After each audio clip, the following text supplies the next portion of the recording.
Hello and welcome to World in Union, Balls.ie's weekly rugby show, getting an outside perspective on Irish rugby and the game itself. I'm Mick McCarthy, joined as always by the pound shop Charlie Morgan himself, Maurice Brosnan. How are you, Maurice? Great, Mick. Yeah, how about you? Grand, not too bad. A win for Ireland at the weekend. Finally, got us back on track. We'll talk about it in a few minutes. Maybe not like the greatest news. We're not exactly like dancing on the rooftops or anything like that, but we're okay. We're okay. We're in a better place than we were this time last week. Yeah, it's probably closer to the England performance than it is the New Zealand performance, but that's not the worst thing in the world either. No, definitely not. Yeah, we'll get into the match in detail. We're also delighted to have a very interesting guest on today. We're going to talk to Max McFarland, who plays for the Scottish Sevens in the HSBC World Sevens series, which is something I'm interested in talking about in itself. A very interesting concept of it's been going on a long time, and Ireland hoping to get into the top table of that. But what's interesting about Max is not originally from Scotland. He is originally from Ireland. Went to school in Clongowes, was in the Leinster Academy, and we're going to talk to him just about how he did end up. He plays for the Glasgow Warriors and he plays for the Scotland Sevens, and we're going to talk just exactly about how Max got over to Glasgow and how he ended up playing international rugby for Scotland, and lots more as well. We're also going to talk a little bit more about the rest of the Six Nations. Maurice is going to give you his rolling team of the Six Nations. How many changes? There is 4, I think. 4 changes? Yeah. Okay, so this is like that's not very much actually for just 2 weeks. Yeah, I guess the of rugby. What would persist is like the spines of teams. Like while a lot, I think Wales made 10 changes, but the halfback partnerships or centre partnerships kind of stayed kind of similar. So given he's giving it all away. Okay. They're also the same. We'll talk a little bit as well about poor old France.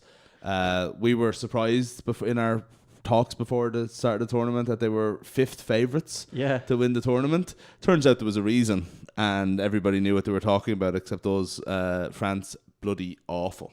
Yeah, at the weekend. Chaotic, yeah. Yeah. Right, so we'll get into a little bit of that. But Ireland did get off the mark. I mean, there's a time when going to Murrayfield, something they didn't do 2 years ago, win comfortably. Is that fair to say? Yeah, I guess so. But definitely unspectacularly. I would say a pretty boring game, turgid. It felt like it went on for a long time. And ultimately we won and we're kind of in the championship somehow, but still nowhere near the Ireland of 2018. Yeah, and I think like we spoke with this last week, Ireland generally warm up slowly into these tournaments, so it's not necessarily panic stations either.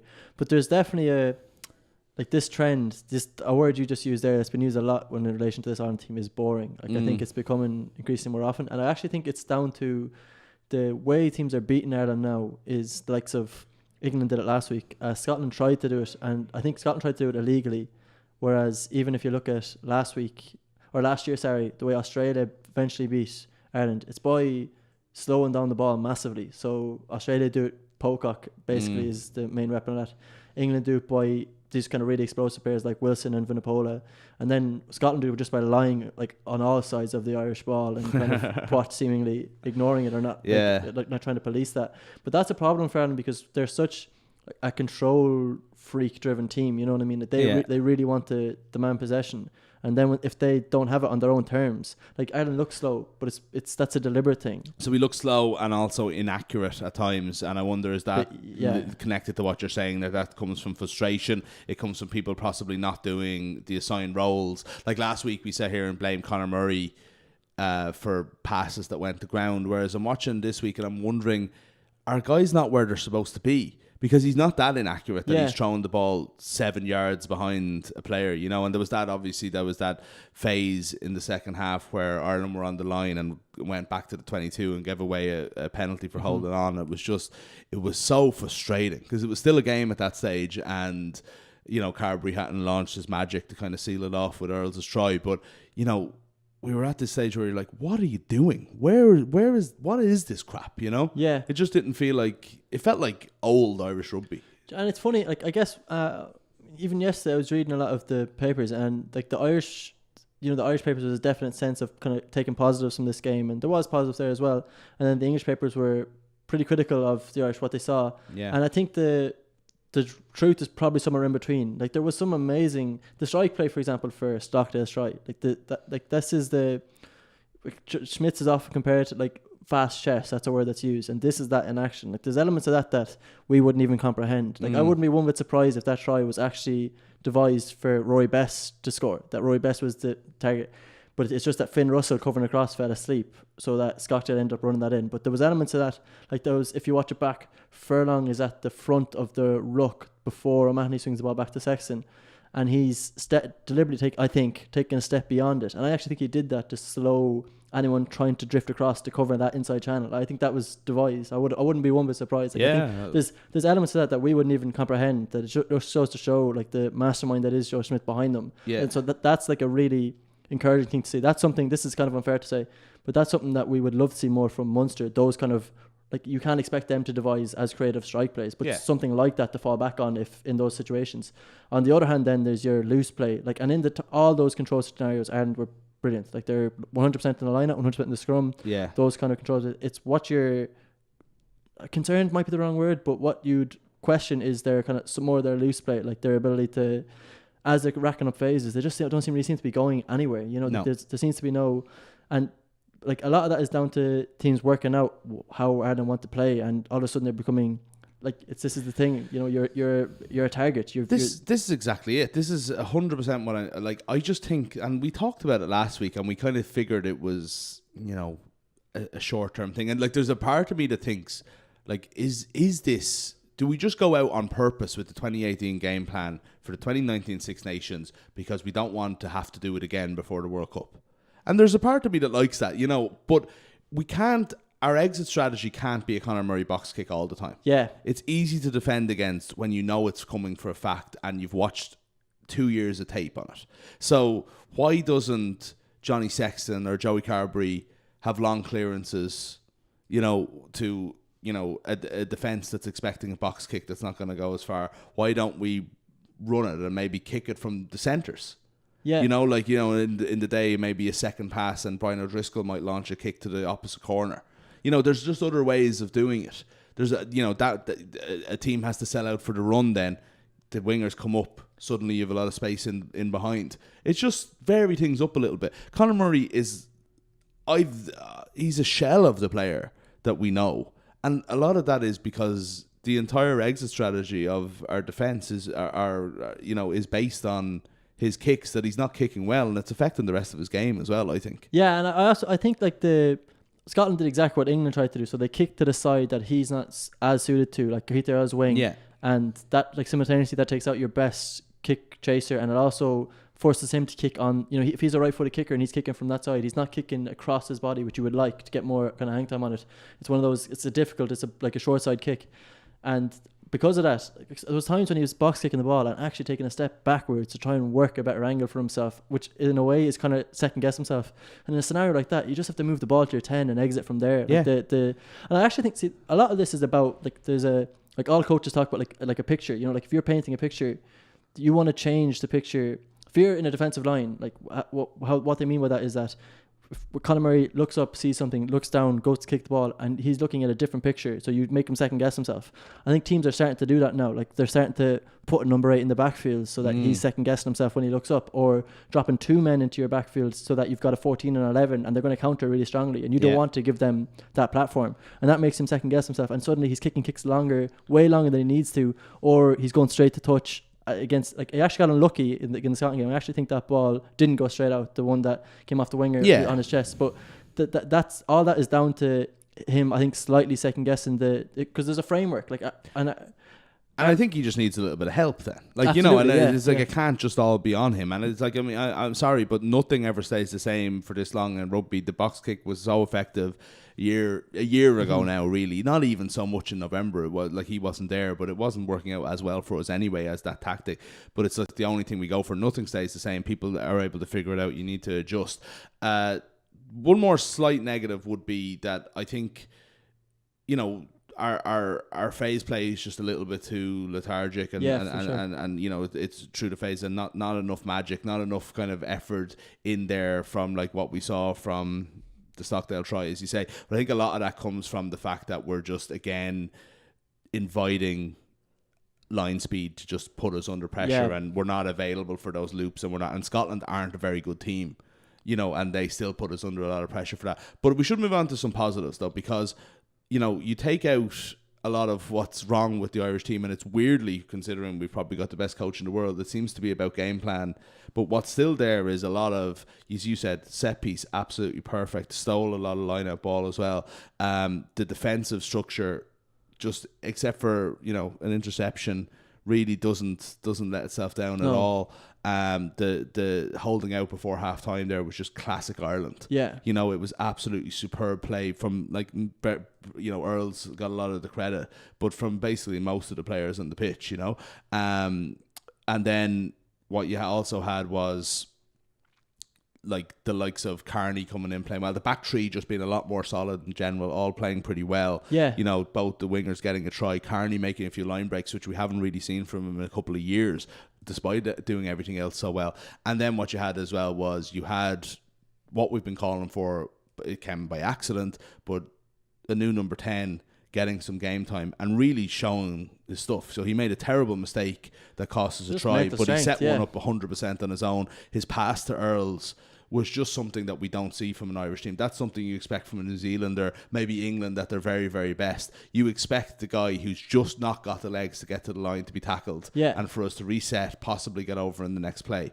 You don't expect the over the shoulder, off the bad side, 15-yard pass to the oncoming winger. And it was just brilliant. Yeah, and I get I actually had somebody on Twitter came back when I was live tweeting this game and was saying, it's not a skill. Every 10 should be expected to do that, or every professional rugby should be expected to do that. And if that was the case, nobody would ever get caught on the line because they'd always be able to spin the ball. The reason that is a professional skill is because very few players can pass left-handed without actually seeing the runner in the byline of at full pace and pick him out. He didn't slow down off his bad hand with two players nearing in on him. I also think this is this.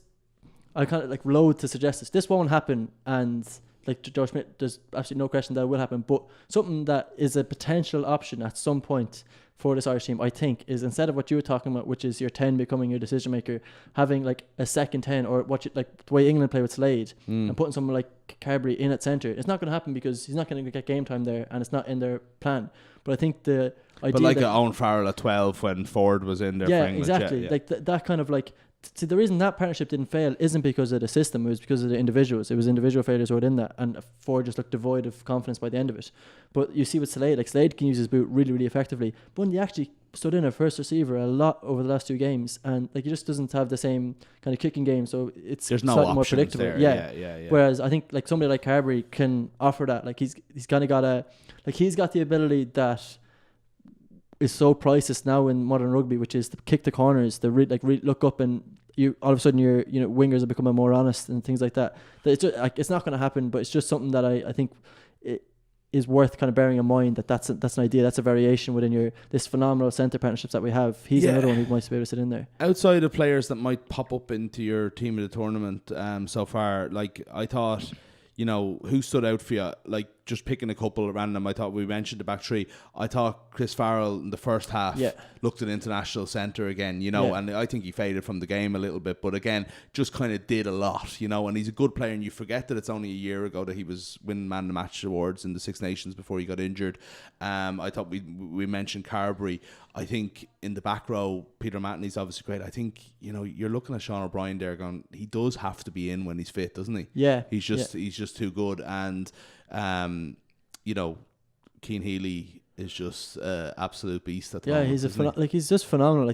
In so many different ways. Obviously the the ruck in, I think he really has players in trouble. There was a stage where the Scotland flankers, I was tweeting about this yesterday, the Scotland flankers were binding the way Peter Matney was, and I actually think they're doing that to try and pin in their props under so much pressure. There's I need an 8-man push, a full lockdown. It's a third. For people who didn't see this, you can read about it on Balls about Peter Matney doing it, but it was a third second row. So it's it's the bind under the prop's leg as opposed to across the second row's back. It's illegal, but it's very rarely picked up. Referee is always focused on what's happening in the front three. He's not going to care about that. I think that's to counter somebody like Healy, whose scrummaging ability is just phenomenal. But besides the stuff what he does in the tight, his ruck.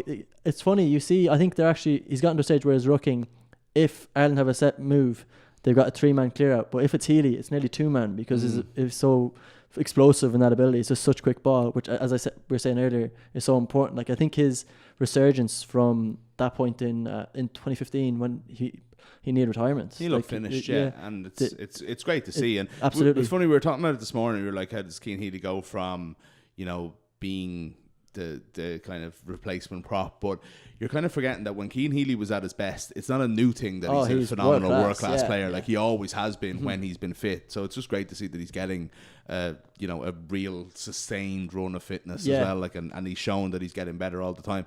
Like, lastly, before we move off this, because I want to talk to Max, I want to talk about the rest of the games.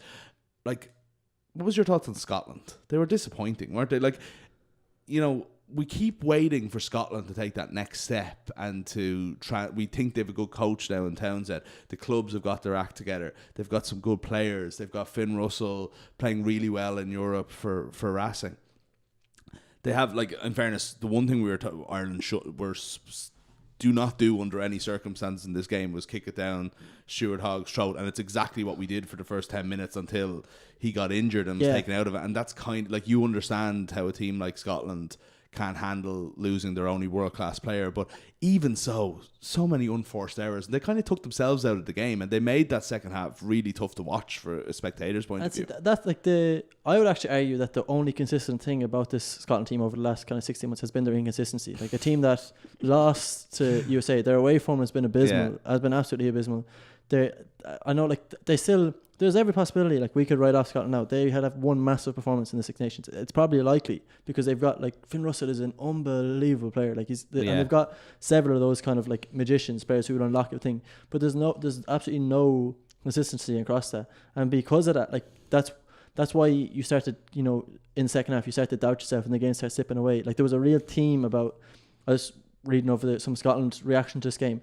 Oh, this is one that got away. Like, it can't be got away because if you can routinely put yourself in that position and let it slip, it's more than just one game. Like, it's more than just one individual error. There's something much more fundamental to that's wrong in your system, and, like, that's where I think you need to fix your emphasis on. That's where you need to look at. It's not like you can't just dismiss this as one underperformance because there's something bigger than that. Yeah, like, they performed against it, like, and I think it's important, again, to go back to an Irish point of view very briefly. I think it's important to couch anything we're talking about in Ireland's performance with the fact that Scotland were poor. Yeah. And, you know, other than maybe the last kind of 15 minutes of the first half, they didn't really turn up on the day and they didn't test us in the second half. Now, I personally think that Ireland would have been up to the test.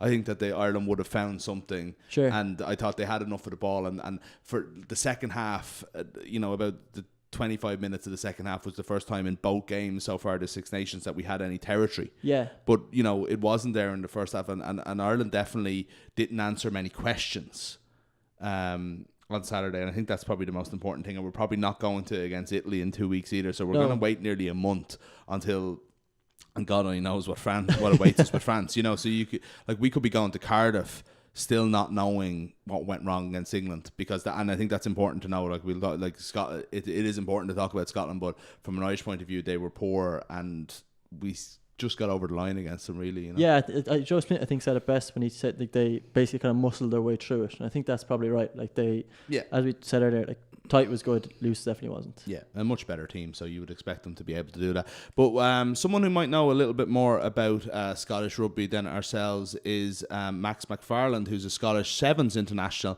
and a player with the Glasgow Warriors, and I'm delighted to say he joins us now. Max, how are you? Thanks for joining us. Oh, very good. Thank you for having me. Thank you. No, it's great to have you. Look, before we kind of jump into your own story, your career and the Scotland Sevens, there was a bit of a game on in Murrayfield on Saturday. You, obviously a Scottish Sevens international, play for Glasgow, but people will have already heard your Irish accent.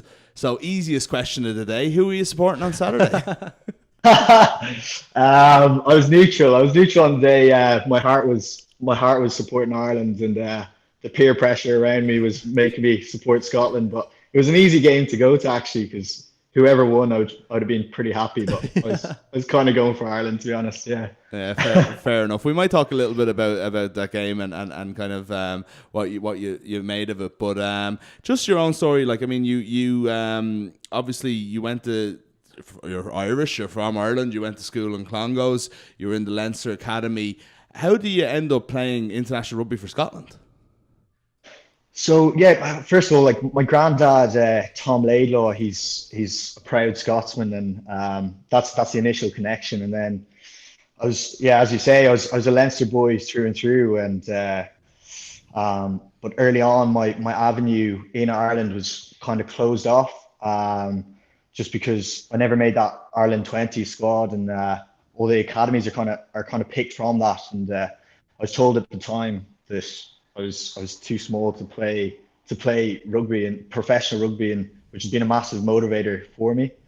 Um, but yeah, luckily I stuck at it, and after my performances in the AIL, I got called in to play for Scotland Sevens by Scott Johnson and Callum McRae, and Okay. I was capped by Scotland at the time, and that was kind of how I initially got in over into Scotland over across, and and then when I was over there, I basically got offered a contract with Edinburgh, and I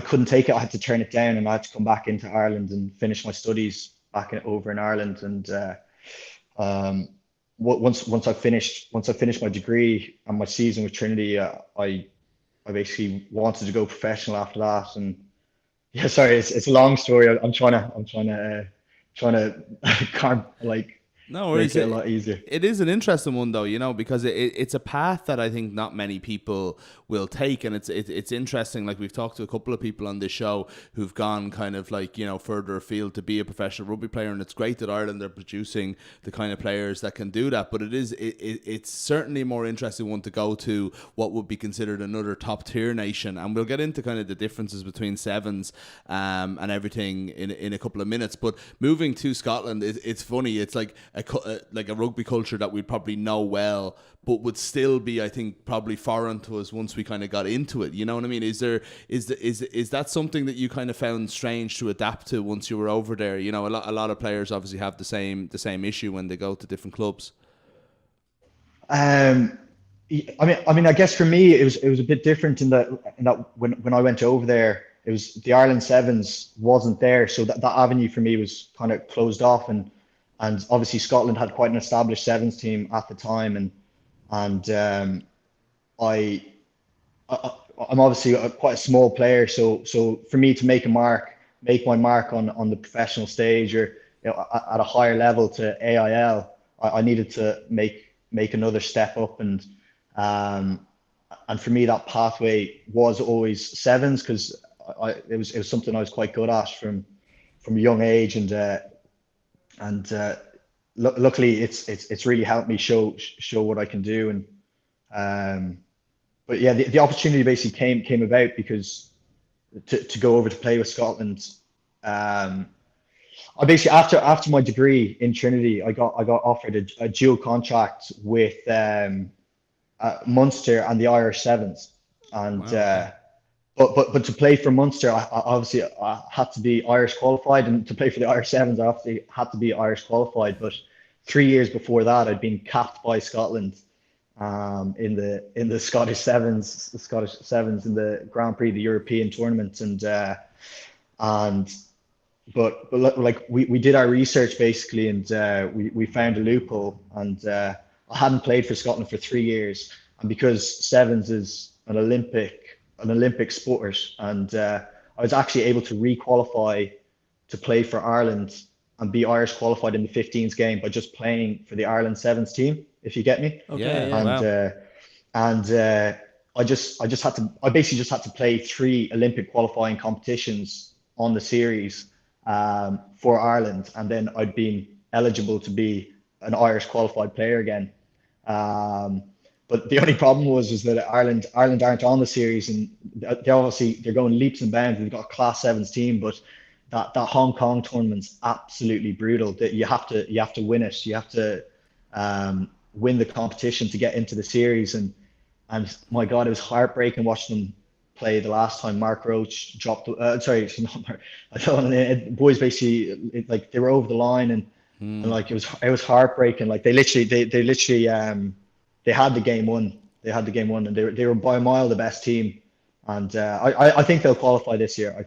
They're absolutely class, but they weren't on the series at the time, so I couldn't actually play the 3 tournaments I needed to become Irish qualified and get back into the Ireland system. But it didn't quite work out. But like I have to thank Nusafara, Felix Jones, and Anthony Eddy for the effort they put in to try to get me back into the Irish system, and I absolutely love Munster as well. It was a class club. It's honestly amazing. But fortunately or unfortunately for me, I got a call then from Dave Rennie in Glasgow and John Dalziel, and they called me back over to Glasgow, and they basically wanted me to continue down the Scottish route. Max, I suppose, like, I'm wondering to what extent would the message that you were told when you were too small have been a motivating factor? Like to make the decision to go into the AIL and kind of develop there was a pretty brave one, especially after being not selected for the Irish 20s. Was that something that was in the back of your mind while you were cutting your teeth there? Yeah, 100%. I mean, it's always at the back of my mind because obviously rugby's getting that way. The boys are getting a lot bigger, and it's very rare that you see kind of lads my size get through. But I mean, I've done my best. I've gone from being 70 kilos to 85 kilos now, and so yeah, no, absolutely. Like I remember that happened, and it was absolutely heartbreaking for me because I obviously always had dreams of playing for Ireland and doing my best, and it all seemed to be going my way up until that point, and obviously because I was a scrum half all the way up until Ireland 20s, and I basically had Luke McGrath and Dave Shanahan ahead of me. Okay, yeah. And then Noah McNamara and Gervin Dempsey basically they saw that I was quite good in the back three. So I moved to being a 15/winger with Congos and thing. But obviously I was always a scrum half up until then. But yeah, it didn't quite work out for me. And yeah, it is. It's a massive motivator for me that being told I wasn't physical enough and too small, and I wouldn't be able to play professional rugby. You say, Maxie, always like sevens, and it's just an interesting game to me. It's something that I'd always like to watch more of, and I've seen it live a few times, and it's so exciting. But it just, as you know, in Ireland, it just doesn't get that kind of real kind of coverage and sort of sense of importance in the media and everything else. I remember I was in Kenya a couple of years ago, and they had a really big win. They beat one of the top teams. It might have even been New Zealand in one of the series. And my God, it was absolutely huge. Like, I mean, it was on in every bar, and it was just this, being treated as the top form of the game. And obviously that is coming into the Olympics, and that's going to be more of a thing going forward. But like for you, as a sevens player, like versus the 15s game you were at Murrayfield on Saturday, what are the virtues of it? Like, what is it that we should be paying more attention to and should be watching a little bit more of it going forward as it becomes an Olympic sport? No, I mean, yeah, I absolutely love the sevens game. It's class, and I think it needs to actually get away from being the little brother of 15s, because at the moment it's still kind of used as a development avenue, and luckily for me that was perfect for me, because I needed that spot to thrive in. But you know, I absolutely love it, and I think the major differences between them are that it's the resilience and the endurance of it. Do you know what I mean? Like you have to be so fit, and your skills are under constant pressure, and like there's very few places to hide on the pitch. You know what I mean? You're constantly under the spotlight. You have to be ready the whole 14 minutes through. Do you know what I mean? Yeah. Your passing's under the spotlight. Your tackling, everything. It's a lot more. There's a lot more finer margins, and like any mistake you make is going to be 7 points down the other end. Do you know what I mean? And it's also tactically very different to 15s, I find. It's just interesting seeing the different tactics of the different teams. Like the Kenyans are very, very aggressive at the rucks, at the breakdown. They go we're quite we basically starve teams of possession. We hold hold the ball for ages. Like it's just interesting seeing the different tactics, and like USA are very good at restart time, and they're also very defensively good, and they obviously have those rapid boys in Perry Baker and Carlin Isles, the professional sprinters. And um, I also think like it's easier to go from sevens to 15s than from 15s to sevens. There's a lot Wow, more. really? Yeah, just from my personal experience, um, yeah, there's a lot of space. So you kind of think that actually it'd be quite easy to go from 15s to sevens if you're a winger, but it's like the little things. There's so many little minor details that Yeah. that um that like you have to get used to. Like even like you'd have to learn how to throw in the line out, how to like jump in the line out. Do you know what I mean? And like um yeah, Yeah, it's just you have it's to it. cover that space as well as exploit it as well. So that makes it a lot harder. As a defender, yeah. It's as I said, it's fascinating to me. It's something that myself and Maurice have even been talked about trying to watch more of these series. And I know you know you guys have basically started off this year quite well. You were up there like getting 12, 13 points from the first four, and then you were in Sydney last week, and it didn't really go well. I think you guys finished last, but I don't know what went wrong specifically there. But in general, you guys have been competitive and kind of in the sort of the top eight for the majority of the season so far. Yeah, no, I mean, I think that just shows you as well. That's a perfect example of the fine margins in sevens. It was the same team from New Zealand to Hamilton. We came fifth in New Zealand, and then end up coming 16th, dead last in Sydney. And um, yeah, and like every game comes down to every game's exciting. It comes down to like the last minute or um, but yeah, as you say, in terms of our team, we've been going really well. We've been going class. And our team seems to have a particular knack for coming back and winning games after like basically being down and out. Um, we're quite good at like coming back. We're like the comeback team. And in the world, actually, like one of my favorite memories is at the World Cup against Kenya. We basically we beat the Kenyans after being 21 points down with only 3 minutes to go. We drew it up.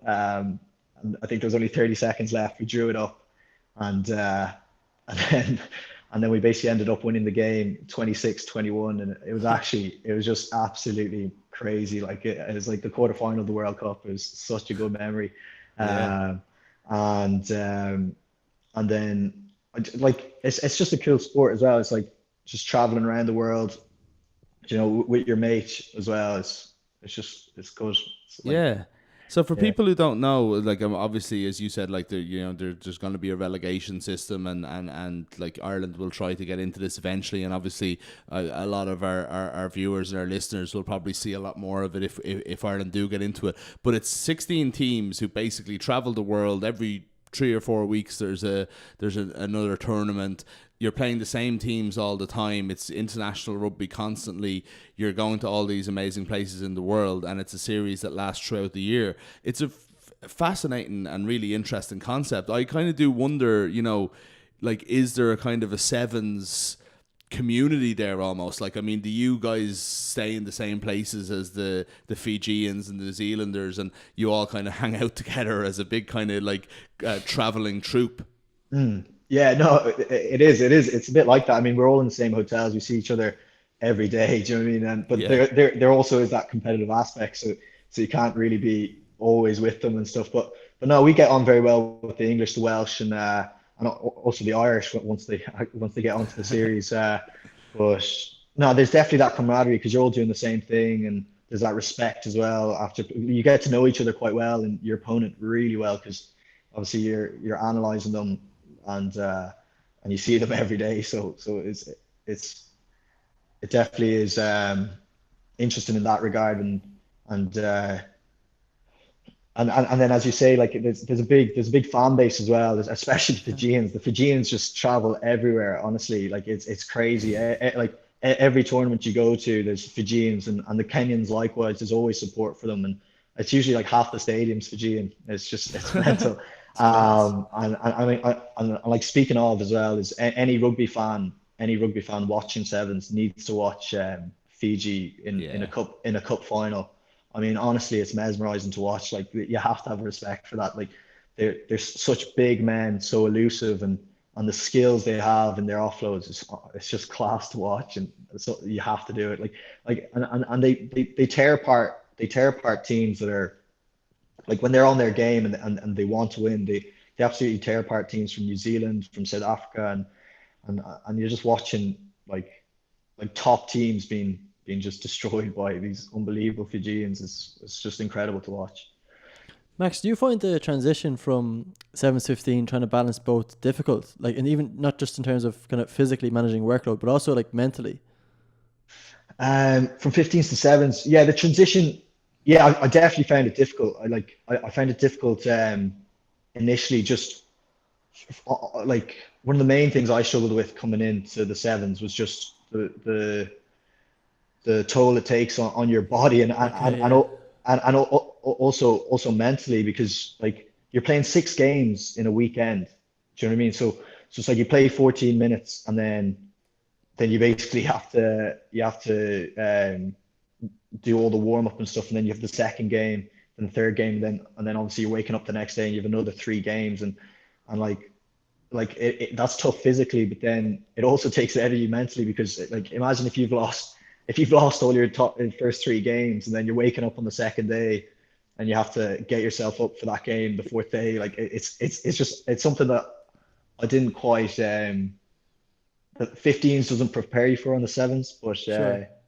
but I mean, one of the best things about that is it also like builds that camaraderie with your teammates. Do you know what I mean? Like you're going through thick and thin, and it just creates a real bond between you, and that's one of the things I really enjoy about sevens.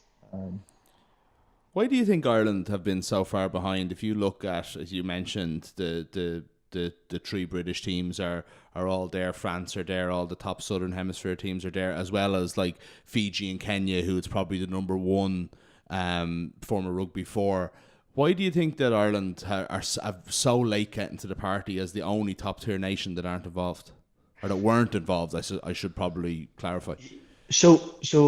because sevens was seen as kind of the little brother to 15s, a lot of top tier like nations, the unions were thinking about scrapping their sevens teams, and that's something Ireland did. I think Felix Jones plays in that last tournament for the Irish Sevens, and then they pulled the Irish Sevens team from the series, and then since that decision, they basically been working their way up for the last 4 years. So when Yeah. Nusafara came in, and he's done a tremendous job. He's obviously Australian and he loves sevens, so he came in and revamped the whole sevens, and he's basically taken the view to get them qualified for the Olympics, qualified for the series, and that's been a 4 year process. And they were hoping to qualify last year, obviously in Hong Kong, and they had that heartbreak against Japan in the semi final, which they Mm. really should have won. Um, and I guess they're not like the truth of the answer is they're not miles behind. They're actually better than a lot of the teams on the series at the moment, Okay. especially since last year one of the a qualifier team gets to go on the series, gets to play 2 series each leg, and they're the European qualifier, Okay. if you get me. And Yeah. they basically came third in one of the series, and like they're class. They're a class team. It's just that Hong Kong tournament's absolutely brutal. Honestly, Yeah. Yeah. it is. Yeah. Always hard to get out of that second tier, isn't it? But yeah, I suppose without an Irish team at least in the top tier for a while, we can all shout on Scotland for at least another season anyway. Max, yeah. So you're in Vegas next to the start of March. So how many more rounds are there to go? Then it's like the tour of the world continues for another couple of months yet. Yeah, so we're basically four legs in, and we have 6 more to go. So we have Vegas, Vancouver, and then after that, Hong Kong. Hong Kong's the big one. Hong Kong, Yeah. like that's class. And and then we have Singapore, London, and Paris. So we're not even halfway through yet. But we're basically, our goal is to finish top six this year, and we're coming seventh at the moment. So we're pretty happy with where we're at, and we just need to avoid any more Sydneys. Very good, very good. Well, listen, Max, avoid Sydney in Las Vegas and try not to enjoy yourself too much over there, you know.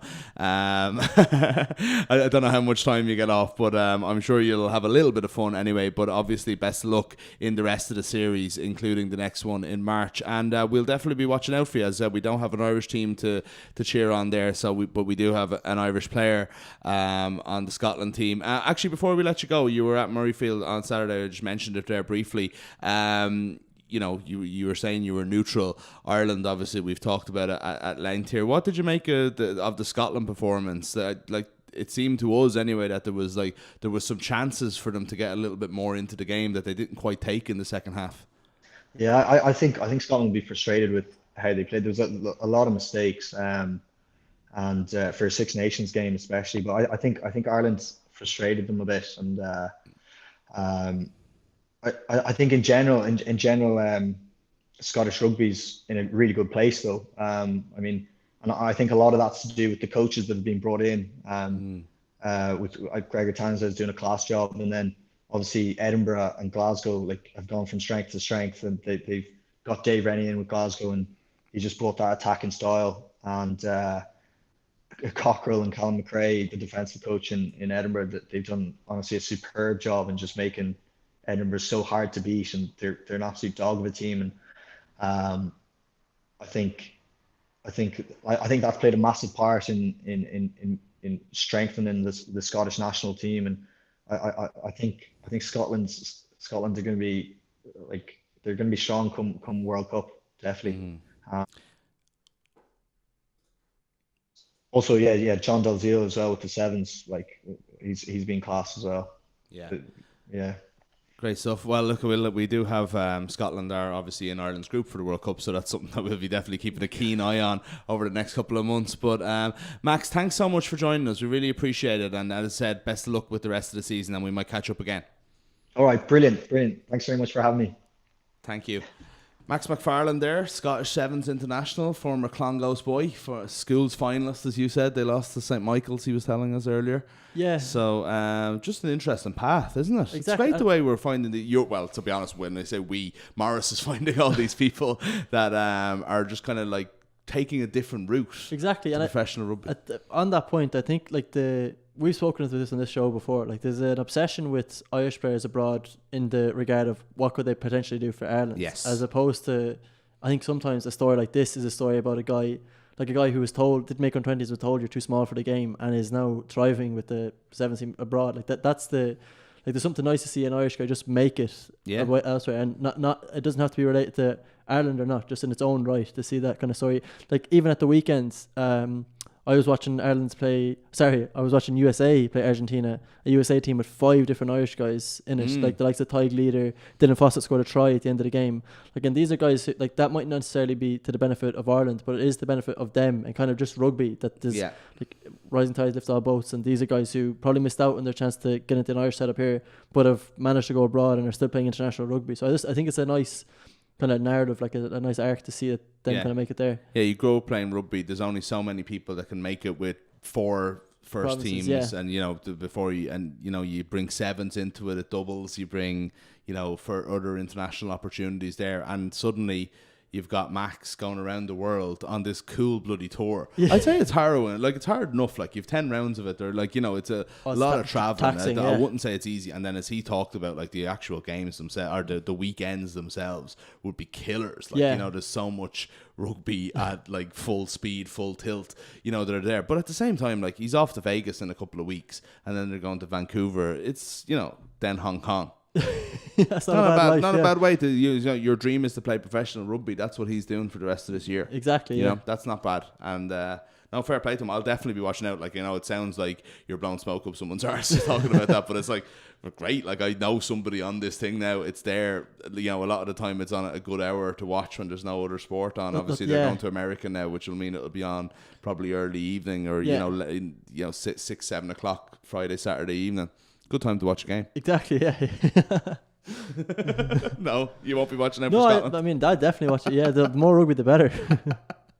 Grand. Okay. Well, listen, we'll talk more about that maybe over the coming weeks once the Six Nations is over and we've got kind of quieter times. We'll delve further into the 7 series, but we do have Six Nations at the moment. We've had 2 weeks of it. You named the rolling team of the Six Nations last week after 1 round. We've now had a 2nd round. We've had double the rugby, Maurice. Yeah.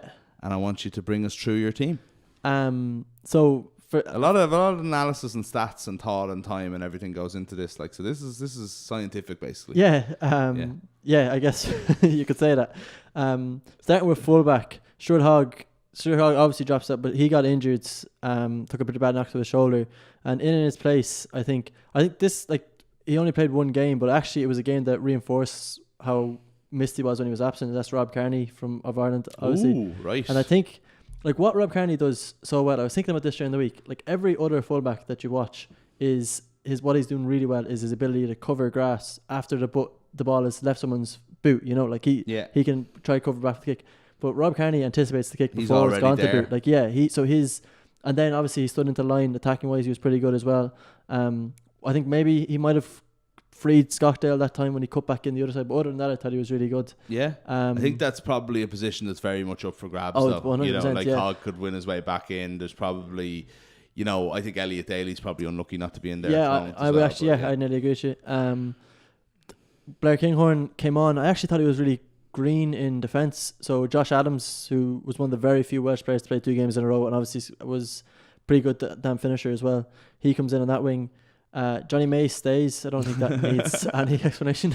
No, Johnny May can stay. Yeah, so how many tries? The 4 tries in 2. Yeah, in 2 games. Yeah, and pretty good performances in both games. So obviously that's a Scotland fullback coming out for an Irish player. 2 Scottish players coming out there actually. Welsh winger, and then the centres are also going to be English. Slade and Tuilagi both stay. Yeah. An interesting one on Tuilagi. I don't know if you saw it at the weekend. Nick Simons, the Mail on Sunday rugby writer, went to visit the witch doctor who cured him of all his injuries. Right. So he had to fly over there to Fiji, get in a boat, go across a river, arrive at like a wooden hut, and explained why there was demons following Manu Tuilagi around, and she'd asked him to leave him alone, and that's the reason for his return to form.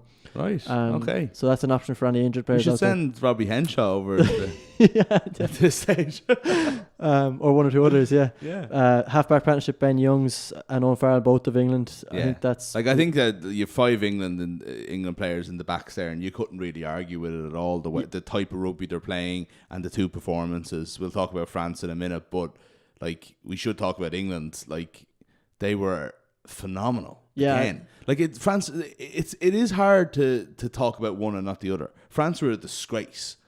But, like, for England to just go out and blitz them like that, you know, 8 days actually, England got the rub of the fixture green again.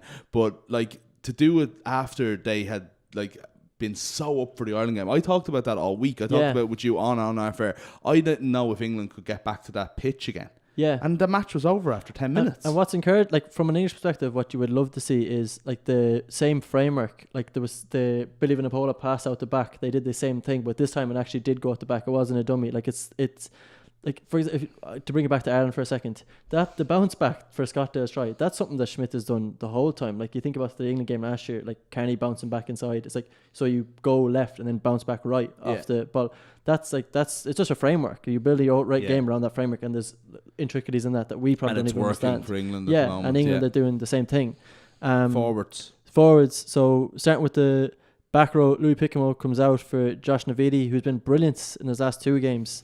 Is really kind of a mobile player in terms of his ability to cover, like, whatever about his ability to hit breakdowns, like his ability to cover ground. Like, oftentimes you're watching a support line and it's him who's running like the next up carrier. It's something Rory Best does really well as well. I think it's not down to, like, this isn't criticism. It's not down to work rate. It's down to intelligent running lines. You know. Yeah. So if, like, he anticipates where the ball is going to end up, he might slowly gravitate towards it, like slightly offside, but he's on the blind side, so it doesn't really matter to catch up with that play automatically. Like, you're covering for maybe you're not having the speed to catch up with it anyway.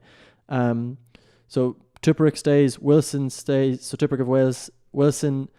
like I think between Wilson and Farrell, I think for player of the tournament so far, two English players. Right. I think as a back row, like he started out as an 8 covering for when Nathan Hughes got injured. Yeah. He's now playing as a 6. He's kind of a guy, like his guy seems to love kind of getting in the mix of it. Like he seems to thrive in that kind of like relentless tackle. You know, his tackle counts are phenomenal, relentless rucking, that kind of thing. It's really a kind of a breakdown master. England's finally finding a replacement for Richard Hill. Actually, I think 15 years later. They're finally finding a back row partnership that's actually really balanced and is working kind of like worryingly. Like we probably looked at it at the start of the year and thought, you know, Billy Villapolo not fit, Nathan Hughes injured. And suddenly now they seem to be really coping without that. Yeah, and they've Underwood to come back in. Yeah, which is you know, where? Exactly, second row, Adam Wynne-Jones. I know he didn't start, but I think they could have lost that game if he didn't come on. The Italy game. And he's retaining his place as well. Exactly. That was an interesting game. It was. Actually. And Conor O'Shea made a really kind of... I have a lot of sympathy with him for making this point after the game. He said, any time Italy get close or do well, the analysis is always, what did Wales do wrong? Like, why can we never look at it and say, what did Italy do right? Like, so his point is like, we're all, you know, the straight away he's asked like about a Welsh underperformance. Like, why is that like what about what Italy, like within a certain extent, like for example, you look back to the England game last year, it was always like, why are England's the no ruck gate game? Like, why is there now so poor, or why are they overly coached? It's like, well, why can't you apply the same kind of praise to Italy for actually thinking up to do it? Like the idea of that. And I actually have I'm going to need to test this out. I'm going to look at I actually have a sneaking theory about Italy. I think that Conor O'Shea is planning for a huge World Cup, and because of that, for every single game for the last 2 Six Nations, this is a don your tinfoil hat theory. Yeah. For every game for the last they've thrown their tactical book out the window and tried something different.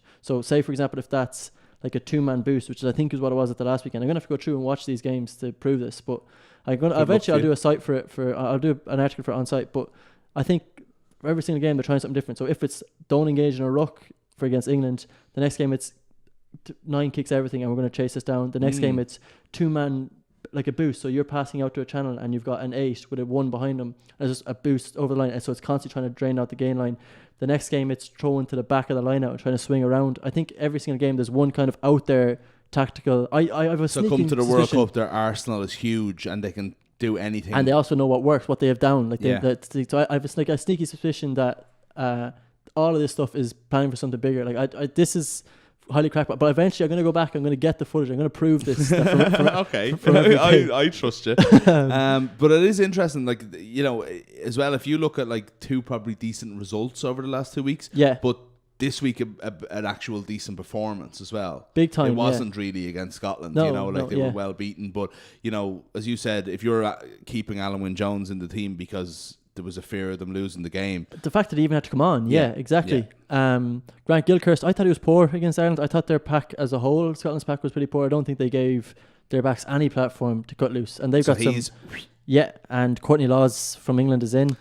Courtney Laws, I have to say, is one of my favourite rugby players. He's just someone that I always think is brilliant whenever I see him. It kind of beggars belief sometimes that he isn't. Like, it's an adjective you use for so many always players. There. But if you look up explosive in the dictionary, it is a picture of Courtney Laws. Like, the guy is unbelievable. He brings a back row level intensity, but is still great in terms of all the stuff that you'd expect of a second row, like his scrummaging and line out work. Yeah. And that's it. Like, I think it's good enough that you could have him in instead of someone like a Cruz, like, you know, who obviously offers that. It's like Ireland losing Devon Toner, but I think Laws is good enough in those ways that he compensates for it, dynamism and keep him in the team. For me, anyway, I don't know.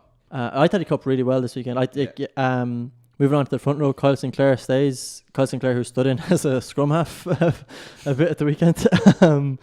Geraldini also stays. I think, like, Italy, whatever about the rest, like, we'll speak about France maybe slightly, but whatever about the signs of a good coach team is if your line out and your scrum is good. I think France's percentage went below 70% in the weekend in terms of their line out. Italy were 100% last week. We're above 90% again this week. It's also down to having a really accurate thrower. Like, absolutely. I like that he's in the team, and I'd probably go with you, but I do think that considering what we talked about last week and in terms of Hartley and stuff coming back, I think George is unlucky not to be in a team. I think come the end of the championship, he probably will. I think I think he will too. I think he's made that jersey his own. I think it's been an enforced absence for Hartley, but I think George's level of performance he's definitely second there. Finally, Macavinapola, a controversial one, but Keane Healy comes in there. Probably accused of Irish bias there, but 1 in 15 probably Irish bias. Yeah. I think the impact Keane Healy has had for Ireland over the last 2 games, and we spoke about the resurgence in his career earlier. But even just like it's really kind of powerful stuff that it gives you a real level of confidence. Like there was an element where if you watch back the mistakes for the open try, a lot of it was down to their props mistake in open play. So like biting in when he doesn't need to, or off the very first scrum, he missed his cue for his lift because Conor Murray is standing there. So he's worried that Conor Murray is going to catch, like front of the line out, catch the ball. So he misses his cue to get his lift behind him. And then he's into the defensive line and he misses. And Keane Healy does none of that. Like Keane Healy's rugby brain is at a level that even though he's really solid in those basics, outside of that, he adds up to all that as well. So I think he's probably been one of Ireland's best performances. If you consider the last 2 games as a whole, like I don't think he was by far one of our best players against England. And even this weekend again, he nailed that down. So I think he's probably deserving. Just Mako, I'd like to get his tackle count against France, but he probably didn't have as much to do as he did in the crazy intense game against Ireland. But he's unlucky there. He is. I think both Vinapolas are unlucky. Yeah, maybe. Yeah, I think I don't know. I don't mean for this to be an England love fest. I just think they've been so far and away better than everybody else so far as a team in the tournament. Yeah. But look, it's an interesting team, and it wouldn't be a team of the Six Nations if we didn't disagree on some of it. So absolutely. let's see how much consensus we get as the weeks go on. Obviously, we've got a week break now before we get to Italy. We don't have much time left, right? But I can't not talk about France, like I was about to say with Italy, they haven't won a game now in coming up on 4 years in the championship, and like there does get some people are saying that's a sign that they've gone massively backwards, and I was going to say that it's actually more to do with the fact that there aren't as many calamities in the Six Nations anymore. You don't have Scotland or Wales not being able to kick a ball like there were years like that in the past, but France are slipping into that category pretty quickly. And I was talking to Brent Pope on the show we're doing this that you can hear on this podcast feed actually, and we just talked briefly about France, and I was like, we don't know what to expect for them. They're up and down, but they do, and maybe their players all don't match each other, but there does seem to be a little bit of kind of cohesion. It's not the chaos of the Lieberman era, and it's like I couldn't have been more wrong. It's more chaotic. Why can't they play on all these coaches who in fairness, it was like you had the legendary Toulouse coach Guinoves, couldn't remember his name there for a split second, and he didn't add it. He's obviously a good coach. They're a complete sham under him as well. I don't know what is it with French rugby, but they just don't seem to be in any way cohesive or have the ability to be cohesive. See, and in a way, I would nearly disagree with you in that when they're at their they've got an unbelievable individual ability, in terms of the teams that they line out. And so when they're at their best, like the South Africa game last year, they're actually a really frightening team, and they look really unified, and their plays are really good. It's only on the other side of that. There was a story this morning in Midi Olympique in France, an unnamed player who was quoted as saying, quote, "It was a mess. No one knew where they were meant to be on the field. We were lost out there asking the bench for advice." And I just think that's tangible. There was a moment, sorry to interrupt, but this is actually an amazing example of this, and I can't remember the player, but one of the players in the first game was told that he against Wales, the referee came up to him and asked him a decision on a penalty, and he's like, "What are you talking Sebastian about?" Pemaha, He's like, "You're the captain." And it's like, "Am I?" It's like the referee knew, but the player who was made captain didn't have a clue after all the substitutes were made. The lock who threw that calamitous pass, same guy, And but I think there's clear evidence of that. When you're looking at I think all the telltale signs of a team who are kind of unified in their message, like a good defensive line. Are you coming up in a line together? Are you coming up with speed? Your line up, for example.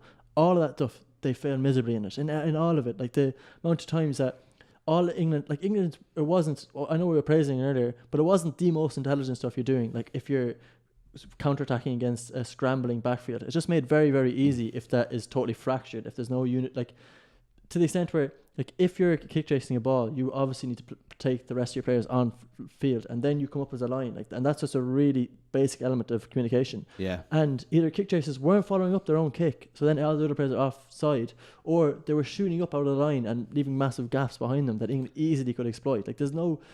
It seems like there's 15 players playing for themselves, and the consequence of that is that it's as disjointed as it was. However, they're a team that like lost to Fiji, and you saw them more than I did in November, and you said they were so up and down, it was incredible.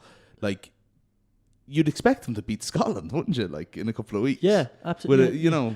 Because like they've got such an array of talent. Like their talent is even in their pack. Like Bambana, who they brought in, this like monster prop, is only like he's still really really young. It's a level of like inaccuracy across the board. Like there's no one thing that they're failing at. Like it seems to be. I wonder, these kind of comments coming out about your coach that you're only 2 weeks in. Like does that tee up a crisis after that? And it doesn't paint a rosy picture anyway. No. Well, look, we'll see how they get on in a couple of weeks, and Ireland will be playing Italy. The Six Nations really slows down now, especially for Ireland. We've got the Italy game in Rome in between. It's basically. We've got a month before the kind of real rugby kind of starts again with the France and Wales back to back. We'll talk a little bit more next week in a kind of a calmer environment about what Ireland are going to do. We'll know more about the injury situation and everything like that, and we'll have some more interesting things to talk about as we're kind of not as beholden to the Six Nations news cycle as we have been over the last couple of weeks. But then we'll be back next Tuesday. Enjoy any rugby you see between now and then. The Pro 14 is back. It's still a real thing,